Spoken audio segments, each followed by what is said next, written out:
আধুনিক ট্রাক্টরের কারণে এইভাবে হারিয়ে যাচ্ছে গ্রামীণ গরুর হাল। আচ্ছা, আপনার এই যে গরুর হাল বোয়ান এবং আগে কি রকম চাষ করতেন গরুর হাল দিয়ে, এখন কি অবস্থা? আগে তো খুব হাল বোয়াছিলাম, বুঝছেন। আগে ঘর ঘর মনে করো একটি জমিন প্রতিদিন মনে করো 2, 4, 5 বিঘে 10 বিঘে করে ভেঙে চাষ করতাম।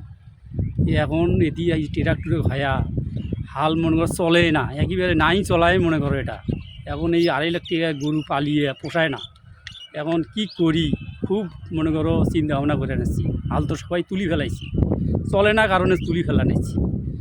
এখন আমাদের এই জোড়া মনে করো এই 2.5 লাখ টাকা দিয়ে কিনছি।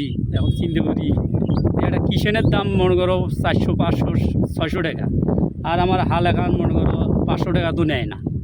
খুবই দুশ্চিন্তার মধ্যে আছি, কি করা যায়। এখন তো গাড়ি তো আমার শেষ করে ফেলা নিচ্ছি, কোনো তো আর মনে করো আমাদের আর কোনো হাল ভরার আর কোনো ঘাট নেই, ওরা তো মনে করো শেষ করে ফেলেছি। আর কী করি সেই চিন্তা ভাবনাই করে নিচ্ছি। ঠিক আছে, ধন্যবাদ।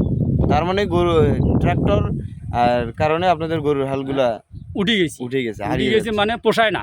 কেমন করিয়া এই যে 2.5 লাখ টাকা দিয়ে গরু কিনিয়ে হাল মনে করো বেচবেন 500 টাকা, গরু কী খেলে আর নিজে কী খাই করতে হচ্ছে না, বুঝছে। হাল চললে হয় ঠিকভাবে, তাহলে 2,000, 1,000 টাকা কামাই করতাম, তাহলে মনে করো পোষাইতো।